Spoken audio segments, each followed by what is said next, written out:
देखिए फ्रेंड्स, आज मैं शोल्डर पेन के बारे में बताऊंगा। मुख्यतः जो पेशेंट्स हैं उनको मैं शोल्डर पेन में फ्रोजन शोल्डर के बारे में अलग से नहीं बताऊंगा, क्योंकि फ्रोजन शोल्डर को इस तरीके से बहुत से पेशेंट लेते हैं कि मुझे तो फ्रोजन शोल्डर हो गया है क्योंकि मैं हाथ नहीं उठा पा रहा हूँ और दर्द हो रहा है। सो फ्रेंड्स, हर एक शोल्डर के पेन फ्रोजन शोल्डर नहीं होता है। सो फ्रेंड्स, आपको शोल्डर पेन समझिए वो क्यों हो रहा है और उसमें किस तरीके से ट्रीटमेंट लेना चाहिए, एक्सरसाइजेस हेल्प करेंगे। और होम्योपैथी थेरापेटिक्स में जो सेकंड जनरल थेरापेटिक्स है वो अति उत्तम या सर्वोत्तम है इन उपचार के लिए, और वो आपको बहुत क्विकली और बेहतर तरीके से रिजल्ट दे सकती है बिना किसी साइड इफेक्ट्स के। तो फ्रेंड्स, इसको सुने आप।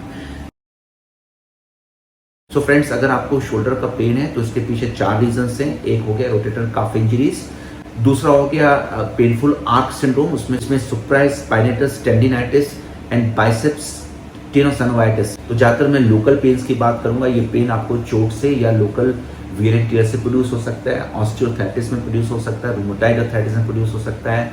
शोल्डर को आपने गलत करवट पे सो रहे हैं लगातार, तो उस स्थिति में ट्रॉमा के अंतर्गत भी आर्थराइटिस प्रोड्यूस होती है या बर्साइटिस प्रोड्यूस हो सकती है। इसके अलावा ऐसे बहुत से कारण हैं जो कि रिमोट होते हैं, जिसमें कि सर्वाइकल रेडिकुलोपैथी होती है, स्पेशली C5 नर्व का इन्वॉल्वमेंट जरूर होता है। C6 C7 वर्टिब्रा का केरीज पाई जाती हैं, वो भी पेन आपको शोल्डर में होगा। गॉलब्लैडर स्टोन्स में पेन आपके राइट शोल्डर की तरफ आ सकता है, लेफ्ट शोल्डर में स्प्लेनिक कंडीशंस में आ सकता है, पेरिकार्डियम या हार्ट के इस्केमिक हार्ट डिजीज में भी ये कंडीशन देखी जाती है।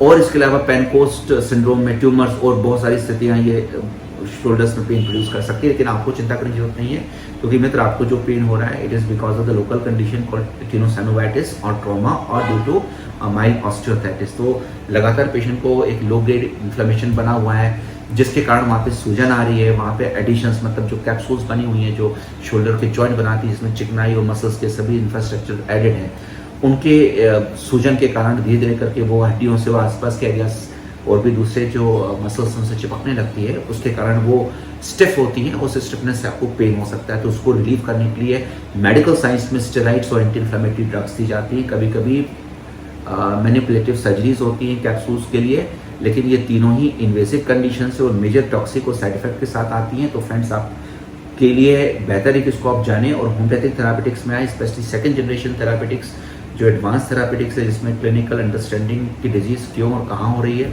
कहाँ तक लिमिटेशंस, उसमें क्या बायोमार्कर्स निकल के आ रहे हैं, क्या विटामिन डी या CRP पेशेंट का बढ़ा हुआ है, या कोई इन्फ्लेमेटरी स्थितियाँ बॉडी में इन्वॉल्व है, या हाइपरथायराइडिज्म या हाइपोथायराइडिज्म, डायबिटीज या कोई और ऑटो इम्यून ANA या NCA पर पेशेंट का पॉजिटिव है। तो इन चीज़ों को समझते हुए बायोमार्कर्स को गाइडेंस के लिए हम होम्योपैथिक क्लिनिकल थेरापेटिक्स यूज़ करते हैं, इसको हम सेकंड जनरल थेरापेटिक्स कहते हैं। तो इन सभी स्थितियों में जो ओवरऑल पेशेंट की रिकवरी है बहुत क्विक और बेहतर और सर्टेन होती है, और एक तरह से ये साइंटिफिक प्रोटोकॉल्स के अंतर्गत सभी डॉक्टर्स फॉलो कर सकते हैं। सो फ्रेंड्स, जो रीजंस हैं, इन रीजंस को समझते हुए अगर इनका ट्रीटमेंट सही तरीके से किया जाए तो पेशेंट को बिल्कुल आराम मिल जाता है। एक छोटा सा मैं एग्जांपल देता हूँ समझने के लिए। पेशेंट गलत करवट पे सो रहा है, लगातार सो रहा है, और उसकी उम्र 45-50 के आसपास है, मेल या फीमेल स्पेशली, तो बर्साइटिस या वहाँ पे टेनोसाइनोवाइटिस या ट्रॉमा के कारण हल्की सी टेंडन्स के जॉइंट्स में माइल्ड रप्चर्स आए, जिसको हम कहते हैं इन्फ्लेमेशन। तो उस स्थिति में अगर कुछ होम्योपैथिक मेडिसिन इंडिकेट होती हैं तो वो क्लिनिकली इंडिकेट होती हैं। पेशेंट का जो नेचर है उसके ऊपर हम सिमिलिमम कॉन्स्टिट्यूशनल देते हैं, लेकिन वो बात के लिए शुरुआत में इमीडिएटली एंटी इन्फ्लेमेटरी ड्रग्स जो कि उस कंडीशंस को पूरी तरीके से कवर कर सकती हैं, वो साइनर्जिस्टिक भी हो सकती है, कॉम्बिनेशन हो सकती है, स्टेप लैडर हो सकती हैं, जिसमें arnica, bellis perennis, causticum, belladonna, dulcamara, rhus tox, ruta, symphytum, ये कुछ ऐसी ड्रग्स हैं, नाइट्रिक एसिड, जो मसल्स के ऊपर बहुत बढ़िया काम करती हैं, स्ट्रक्चर्स पे बहुत अच्छा काम करती हैं, ब्रैनिया उसमें से जो सेल्स मेम्ब्रेन या बर्साइटिस पे बहुत बढ़िया काम करती है। तो इन ड्रग्स के कॉम्बिनेशन अलग अलग लेवल पे इनकी रिपीटेशंस पे पेशेंट को स्थायी आराम मिल सकता है और परमानेंटली वो ठीक हो जाता है एक्सरसाइज और बायोमार्कर्स के रेप्लेनिशमेंट डाइट के साथ लेने पे। सो फ्रेंड्स, अगर आपको शोल्डर पेन है या ऑस्टियोआर्थराइटिस या ऐसी स्थिति है तो आप ऑर्थोपेडिक मेडिसिन के ऊपर पूरी तरह से रिलाय करना चाहते हैं तो भाई ये आपकी चॉइस है, मैं इसके लिए नहीं बोल सकता हूँ। लेकिन फ्रेंड्स, मैं as a doctor, as a scientific person, anti inflammatory drugs, steroids और इनके रिकरेंट रिपीट करने के ट्रीटमेंट को सही नहीं मानता हूँ। Medical science, practice of medicine और इसका जो रिसर्च प्रोटोकॉल्स ये बहुत ही बृहद और बहुत ही बेहतर लगते हैं देखने में, लेकिन जब मनुष्य के ऊपर हम इनका इस्तेमाल करते हैं तो उनकी लिमिटेशन सामने आती है। वो हमने सालों साल से हम देख रहे हैं कि कोई भी बीमारी है वो कंट्रोल तो अच्छी होती है, इमरजेंसी में पेशेंट की जान बचाई जा सकती है, सर्जरी की जा सकती है, लेकिन कोई लॉन्ग टर्म जो बीमारी है 90% उन कंडीशंस में ये दवाइयाँ बहुत बेहतर तरीके से ठीक करने की तुलना में ज़्यादा साइड इफेक्ट प्रोड्यूस करती हैं। तो आप ऐसी स्थिति में होम्योपैथिक थेरापेटिक्स की तरफ आइए और सेकेंड जनरेशन थेरापेटिक्स एक्सलेंट बायोमार्किंग के साथ दी जाती है।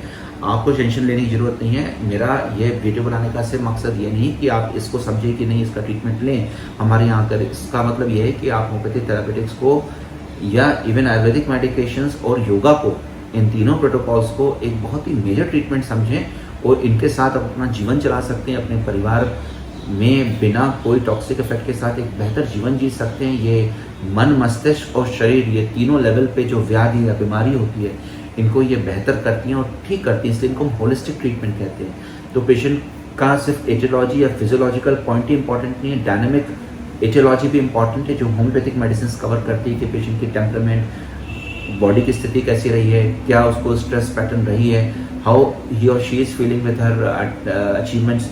इन सब स्थितियों को समझते हुए उसको किस तरीके से योग और प्राणासन, प्राण को साधते हुए जो श्वास, उसके मैनिपुलेशन, पॉजिटिव मैनिपुलेशन से धीरे धीरे उसके अंदर स्पिरिचुअल फोर्स की अवेकनिंग, जिसको हम कहते हैं वाइटल फोर्स से विटालिटी इंक्रीज करना है। इन सब के कॉम्बिनेशन से पेशेंट स्वतः ठीक होता है और फिर हमारी आवश्यकता कम होने पे वो परमानेंटली ठीक किया जा सकता है। फ्रेंड्स, ये फैक्ट है और ये समय के साथ आपको एक बहुत बेहतर ट्रीटमेंट के रूप में आने वाले दिनों में मेजर ऑर्थोपेडिक ट्रीटमेंट को रिप्लेस कर सकता है। सर्जरीज की मैं बात नहीं करूँ, पैर टूटा तो हम सभी जाएंगे और ऑर्थोपेडिक डॉक्टर को छोड़ेगा, लेकिन अगर ऑस्टियोआर्थराइटिस है, रोमेटॉइड आर्थराइटिस है और ड्रग्स नहीं खा पा रहे हैं, हमारे पास कैपेसिटी नहीं है, किडनी लिवर फेल हो रही है या फेल हो सकती है, तो फ्रेंड्स होम्योपैथिक थेरापेटिक्स बेस्ट है। आप किसी क्वालिफाइड डॉक्टर से मिले, समझें उसको, या आप मुझे लिख सकते हैं, मुझसे मिल के इसको डायग्नोज कराएं, समझें कि ये ठीक की जा सकती है कि नहीं। ट्रीटमेंट के एक्सपेरिमेंटल प्रोटोकॉल्स पर रहे 3 महीने, अगर आपको आराम मिलता है तो definitely shoulder pain, painful conditions, osteoarthritis, rheumatoid arthritis या हड्डियों से जुड़ी कंडीशंस ठीक की जा सकती हैं और ये ठीक हो रही हैं। फ्रेंड्स, इन बातों को आप जरूर समझें, सुने और इसको साझा करें। अगर आपके परिवार में कोई ऐसा व्यक्ति है जिसको ये तकलीफ है तो आप उसके साथ इस वीडियो को शेयर कर सकते हैं। मुझे आगे तक सुनने के लिए और समझने के लिए मैं आपके अंदर बैठे ईश्वर को नमन करता हूँ and I am sure that this will help you out.